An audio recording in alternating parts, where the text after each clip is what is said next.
I like doing it, and I like seeing the outcome of my weld being good. 3 young Irving women found a passion that is sparking career goals in the automotive industry. Sanding the cars. It's a repetitive process, so I can just think of my own things while I'm sanding a car. Taking the cars apart.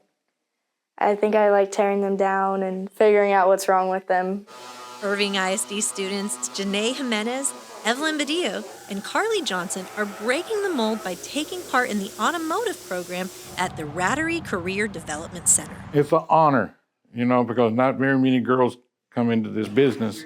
And these girls, they had killer eyes and killer instincts. As a kid, I wasn't really allowed to be outside with my uncles and grandpa because it was more of a man thing.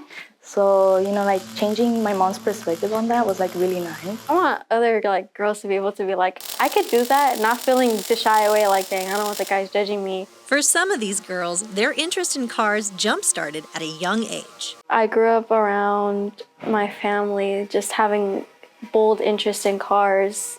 My uncle owns a shop, so whenever I would just go visit family, I would go see the shop. My grandpa owned a collision repair shop before I was born.